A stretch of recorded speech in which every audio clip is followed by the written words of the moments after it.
Hey guys, welcome back to my channel. This is Moving to Boston, and I'm going to be talking about something very different than I have done on previous videos. And it's really going to be focusing on two significant things that is happening in Boston that's going to reshape not only the city, commercial spaces and residential spaces, but it's also going to affect the suburbs. So we're going to dive right in. And if you're new here, please let me know in the comments below which area you're tuning in from, which area are you relocating potentially to Boston from. But mostly, I just want to say thank you for being here. We try to put out new content every week that is relevant to the greater Boston area real estate. We try to talk about things that could potentially affect you if you're relocating here, or things you'd want to know about Boston. You can hit the subscribe button, and you can always find us at movingtoboston.com. So we're going to dive into this topic, and let's go.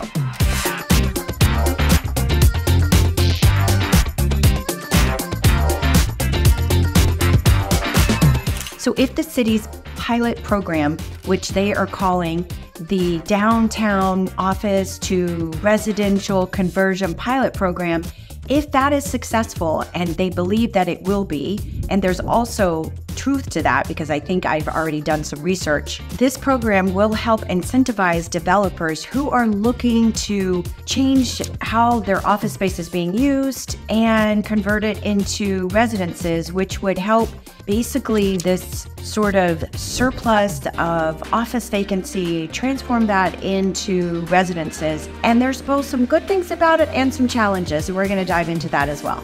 We're going to share some of what James Arthur Jemison, who is the Chief of Planning and Director of Boston Planning and Development, we're going to share a lot of his thoughts and kind of go back to some things that he talked about in 2023 that is definitely going to make a positive impact throughout 2024 and definitely the beginning of this year.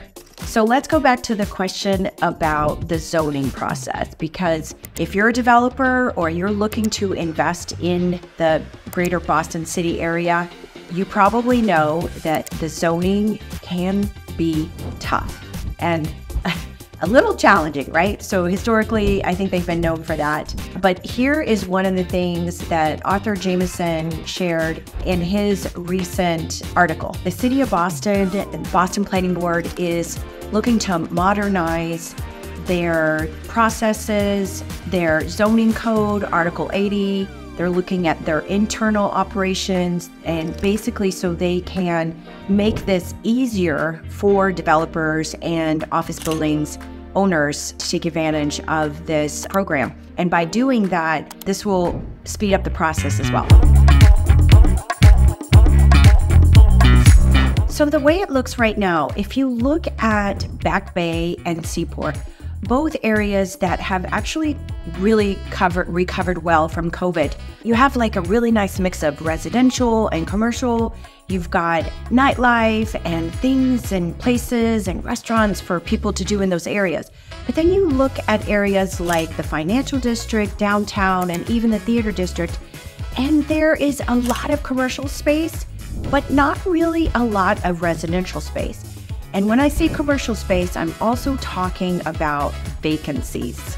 And what I mean by that is we have a lot of office buildings that have vacancies. We have office buildings that leases are about to be up in the next year. And what's happening is, even though we have a return to the office and we have people coming back into the city, we still have a lot of people working from home. So there's less foot traffic. With less foot traffic on the streets in these areas, that means less thriving economy for those local businesses, including restaurants, markets, shops, that sort of thing. So it looks like the Boston Planning Board is looking to create opportunities for more residents to be built by taking advantage of, this new program to look particularly at buildings that are 50 to 100 years old. I get people here on my channel asking me about real estate in Boston, and I've actually had people who I'm working with already now who are saying, I want to live closer to my work, but it's just not affordable. Or I want to live close to my work, but there's no options out there. So I think this could actually be one of those solutions that the city is working on as well. When I think about Boston's sort of historic presence as well as its financial services and real estate industry. It's actually a really key component for why we stay very competitive and why people are relocating here. If you also take in the factor of the growth of the last 15 years with the biotech field and biomed field, I mean, this has really accelerated Boston's growth. I talked a little bit about that in this video here, what's coming to Boston in 2024, and I focus a little bit on not only what's coming, but also what is already being built right now, and that has to do with the biotech, biomed fields, as well as financial services, including Lego. I mean, that's what this draw is for Boston, is it has some of the smartest and most experienced leaders in science, and that's a huge draw for this area. So along with this development comes some concerns around environmental and as well as regulations. And as you look at what's happening with the office spaces, if you think about what leases are coming up, as a building owner, commercial developer owning these spaces, you have to wonder, do I take advantage of this program? What's the future of my building? What's happening with these? Are people actually still continuing to come back to work? And with the newer buildings that are here, how do those more historic buildings compete with that? And is this an opportunity to be able to jump on and reshape that? If you're a developer or a office building owner, the city is basically making available a tax abatement incentive that will allow you to use between 25 and 29 years. That would convert your tax obligation on your residential property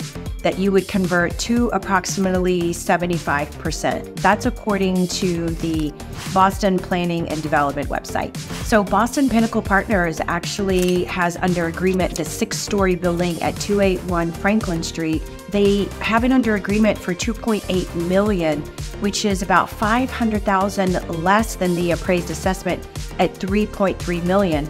And those folks plan to build out 15 apartments in that location. Ultimately, the goal is to shrink down this process, make it easier for those that are interested. And I think right now, they have about 5 interested parties who have actually submitted the application process. I just mentioned 2, and there's definitely more on the horizon. So just real quick, let me know in the comment below, is this information helpful?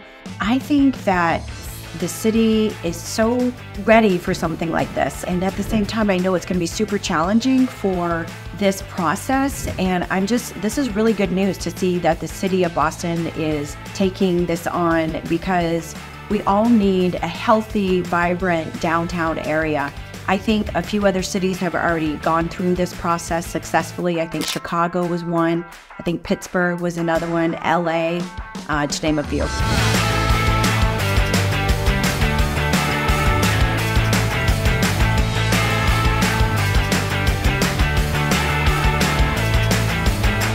Some developers will even go and take that further and say that to convert office space is very different than creating residential spaces. So like the DNA doesn't match up, right?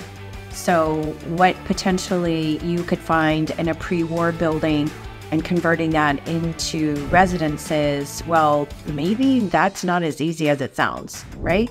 And then there lies in the other question. Is it Class A that everyone still wants and everyone's going to still want to rent? I would say yes. That's at like 500 Boylston or the Winthrop Center. But I think the question really is the Class B and Class C office spaces. Those are the ones that are struggling, and hopefully the city will figure that out, the city of Boston. So as of October 2023, the city has been working on improving this, creating a better system of how to work through this program. And according to them, this will be rolled out no later than the beginning of the summer. So on this map right here, you see 8 downtown Boston buildings that are going to be converted and become apartment buildings.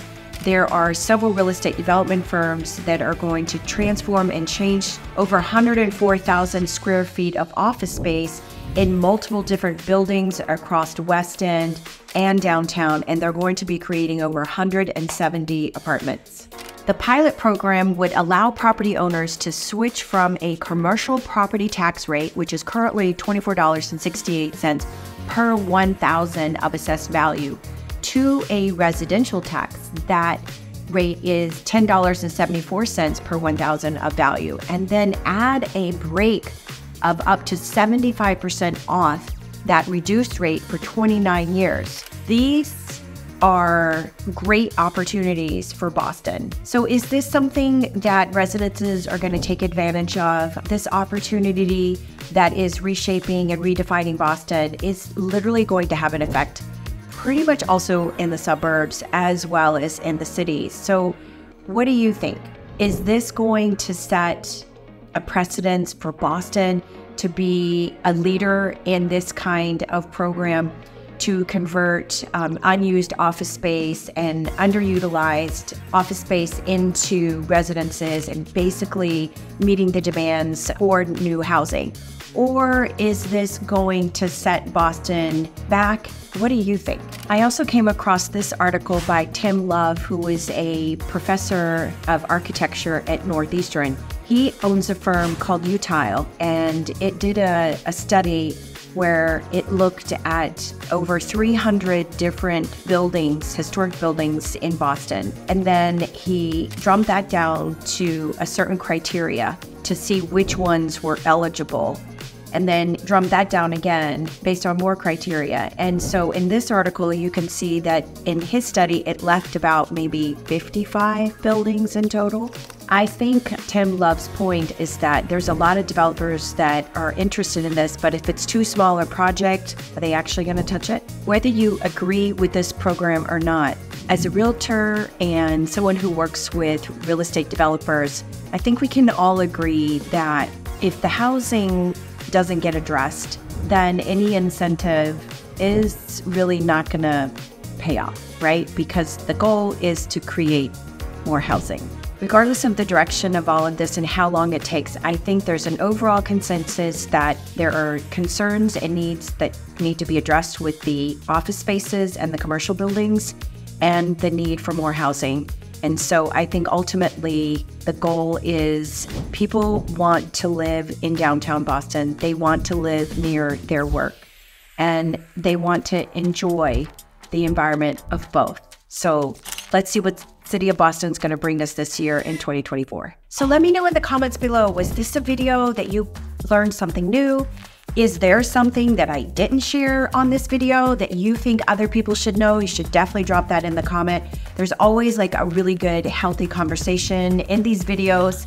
And I really want that, because if you're moving here or you live here already, this is the channel where we talk about all things Boston. And I hope you have found this helpful.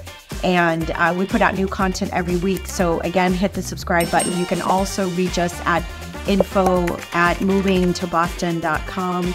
And yeah, thanks for being here, and we look forward to seeing you on the next one.